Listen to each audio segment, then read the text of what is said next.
শিক্ষার্থীরা, আশা করি তোমরা সবাই ভালো আছো। Rafiqul Islam school and college আয়োজিত আজকের এই অনলাইন ক্লাসে তোমাদের সবাইকে স্বাগতম। গত ক্লাসে আমি C3 এবং C4 ক্লাস নিয়েছিলাম, সেটা তোমরা হয়তো এর মধ্যে দেখে ফেলেছো। এটা হলো জীবন পাঠ। এই অধ্যায়ের মধ্যে আছে হলো যে 5টা রাজ্য আছে। বিজ্ঞানী মার্কুলিসের যে শ্রেণীবিন্যাস করা হয়েছে, বিজ্ঞানী হুইটেকার মার্কুলিসের শ্রেণীবিন্যাস, এতে 5টা রাজ্য আছে।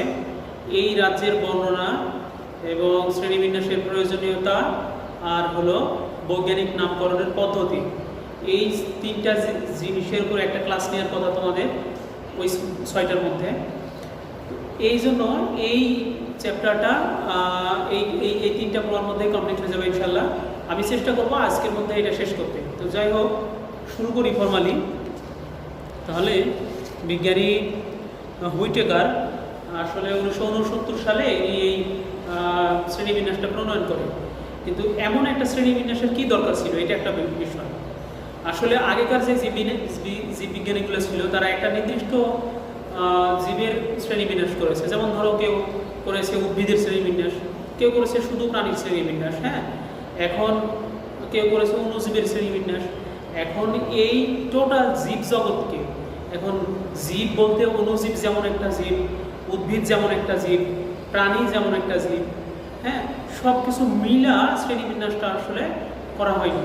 এই জন্য বিজ্ঞানী হুইটেকার সর্বপ্রথম 1969 সালে এই শ্রেণীবিন্যাসটা করে এবং মার্কুলিস 1974 সালে উনি বিজ্ঞানী হুইটেকারের যে শ্রেণীবিন্যাস সেটাকে একটু এক্সপান্ড করে, বড় করে, বিস্তারিতভাবে বর্ণনা দেয়। তো আমরা সেটাই দেখবো ইনশাল্লাহ। তাহলে উনি প্রোক্যারিওটা এবং ইউক্যারিওটা, এই দুটা সুপার কিংডমে পুরা জীবজগৎকে ভাগ করছে। প্রোক্যারিওটা আর একটা হলো ইউক্যারিওটা। এক নম্বর হলো প্রোক্যারিওটা,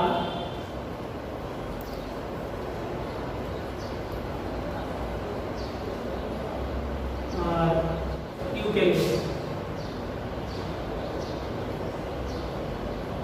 এখানে একটা বিষয় তোমাদের জানা দরকার, সেটা হলো প্রো শব্দের অর্থ আদি, আর ক্যারিয়ন ক্যারিয়ন কথাটা আসছে ক্যারিয়ন থেকে।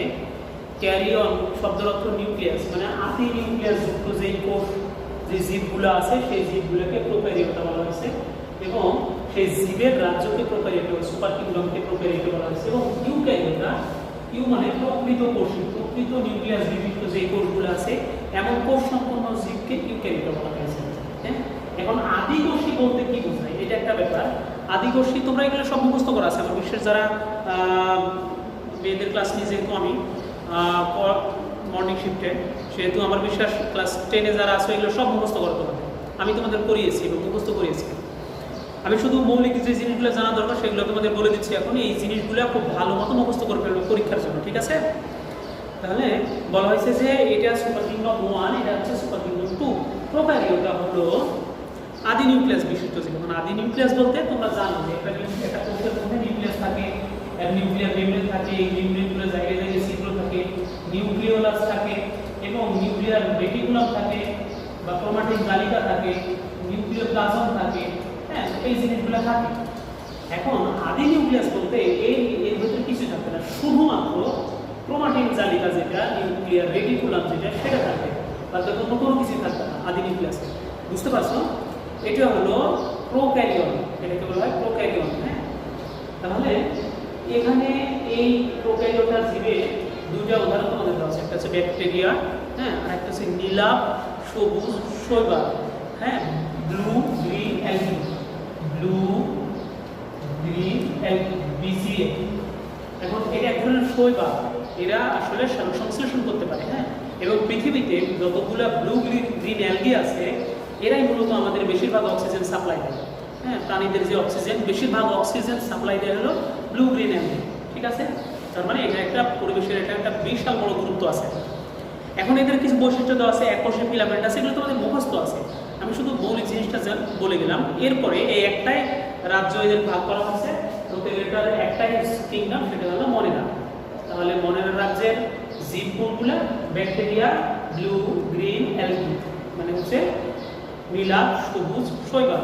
আচ্ছা, আর এর বাইরে যত যা আছে, সবগুলো ইউক্যারিওটার মধ্যে ফেলেছে। কারণ এই ব্লু গ্রিন অ্যালগি ব্যাকটেরিয়া ছাড়া যত জীব আছে প্রত্যেকটা জীবের কোষ হলো ইউক্যারিওট, মানে হলো এরা হলো প্রকৃত নিউক্লিয়াসযুক্ত। প্রকৃত নিউক্লিয়াসযুক্ত মানে এই নিউক্লিয়াসগুলো এই অবস্থায় থাকে, বুঝতে পারছো?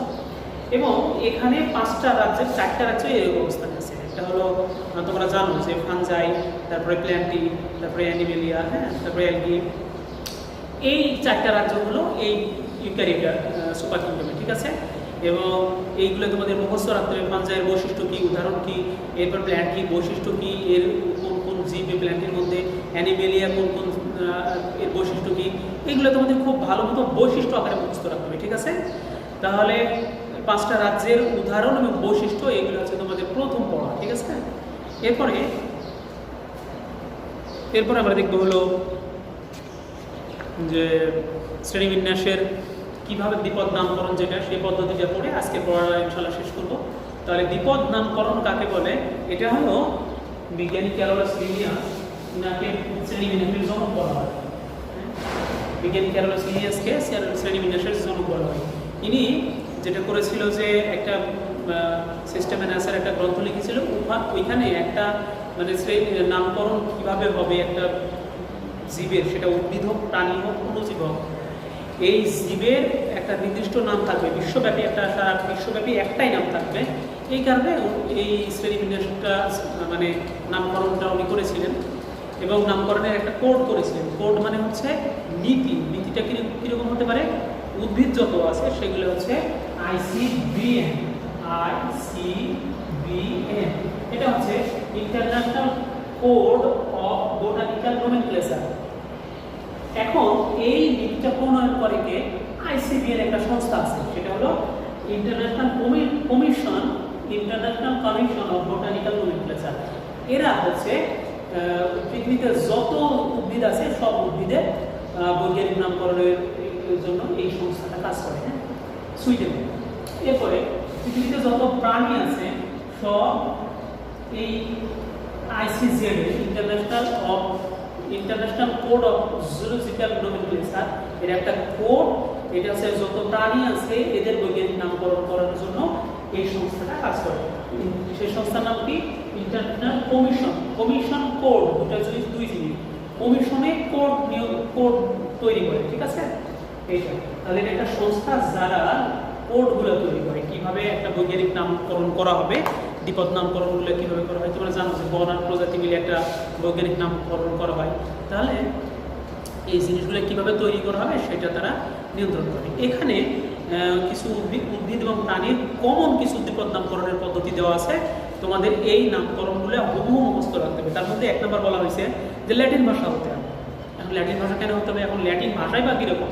ল্যাটিন ভাষা তোমরা জানো হয়তো যে পৃথিবীতে যেমন আরবি একটা ভাষা, বাংলা একটা ভাষা, ইংরেজি একটা সেরকম ভাষা, ল্যাটিন একটা সেরকম ভাষা।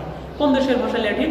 ল্যাটিন কিছু কান্ট্রি আছে, সেটা হচ্ছে দক্ষিণ আমেরিকার কিছু কান্ট্রি, যেমন আর্জেন্টিনা, ব্রাজিল, উরুগুয়ে, প্যারাগুয়ে, এরকম যে ল্যাটিন আমেরিকার যে দেশ, সেদেরকে বলা হয় ল্যাটিন আমেরিকার দেশ আছে কয়েকটা। এই দেশের মানুষজন যে ভাষায় কথা বলে সেই ভাষাটা হচ্ছে ল্যাটিন ভাষা। এই ভাষাতেই হতে হবে। এখন কেন ল্যাটিন ভাষাতে হতে হবে? এটা একটা ব্যাপার। এটা কারণ হলো এখন যে কোনো একটা নির্দিষ্ট ভাষা তো হতে হবে। এটা ইংরেজিও হতে পারে, আবার বাংলাও হতে পারে। এখন যদি বলা হয় ইংরেজিতে এটা করা হবে, তাহলে কেন ইংরেজিতে করা হবে এরকম একটা প্রশ্ন আসবে। তো সবাই মিলে সিদ্ধান্তটা নেওয়া হয়েছে, ওই কমিশনটা এই সিদ্ধান্ত নিয়েছে যে কেন আমরা কীভাবে কোন ভাষায় এই দ্বিপদ নামকরণটা করব।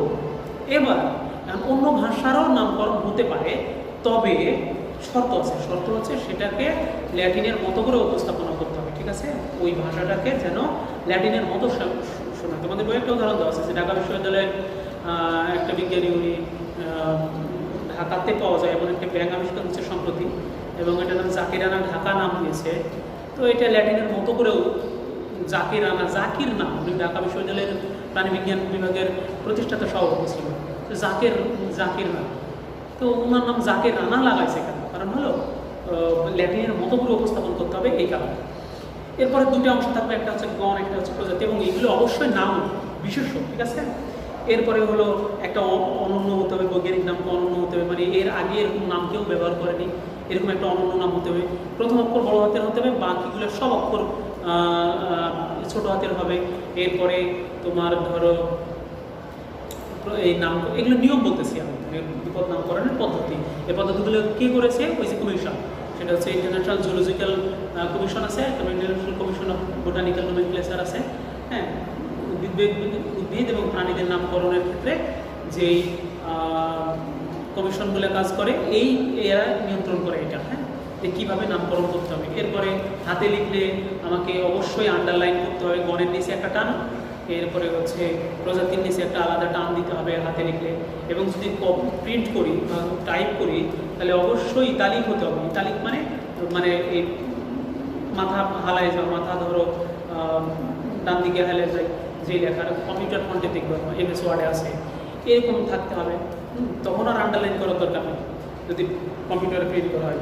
এরপরে অনেকগুলো বিজ্ঞানী যদি একটা জীবের নামকরণ করে, তো সেক্ষেত্রে তোমার যে বিজ্ঞানীটা আগে এই নামকরণ করেছে এবং যার বিজ্ঞানী যে নামটা নিয়ম সিদ্ধ, সেই নামটা অগ্রাধিকার ভিত্তিতে সেই নামটাই প্রণয়ন করা হবে বা মেনে নেওয়া হবে। এটা এবার যে বিজ্ঞানী নামকরণ করছে সেই বিজ্ঞানীর নামের 1 বা 2 অক্ষর এবং নামকরণের সাল ওই নামের শেষে উল্লেখ করে দিতে হবে। অবশ্যই এটা খুব ব্যবহার হয় না, ইউজ ব্যবহারের কারণে এই জিনিসটা স্কিপ করা হয়। এগুলো হচ্ছে নাম, হ্যাঁ, নামকরণের পদ্ধতি। তাহলে আমরা দেখলাম যে কিভাবে একটা জীবের নামকরণ করা হয়, ঠিক আছে, এবং এইগুলা কেন করা হয় সেটা দেখলাম। তাহলে আশা করি বুঝতে পারছো। এই অধ্যায়ের মূল পড়াটা হলো 3টা। একটা হলো 5টা রাজ্যের বৈশিষ্ট্য উদাহরণ, এরপরে হলো গ এবং ঘয়ের জন্য সৃজনশীলের গ মানে প্রয়োগমূলক এবং উচ্চতর দক্ষতামূলক, ঠিক আছে। এই গ এবং ঘয়ের জন্য 3টা পড়া হবে। একটা হলো 5টা রাজ্যের যে বৈশিষ্ট্য, সেই বৈশিষ্ট্য উদাহরণ সহ, এবং 2 নম্বর হলো শ্রেণীবিন্যাসের প্রয়োজনীয়তা, 3 নম্বর হলো দ্বিপদ নামকরণের পদ্ধতি। এই কয়টা একবারে মুখস্থ করে ফেলবা। আমার বিশ্বাস তো যারা 10ম শ্রেণীতে আছো মেয়েদের, আমি তোমাদের এটা মুখস্থ করিয়েছি, অতএব খুব বেশি সমস্যা হওয়ার কথা না।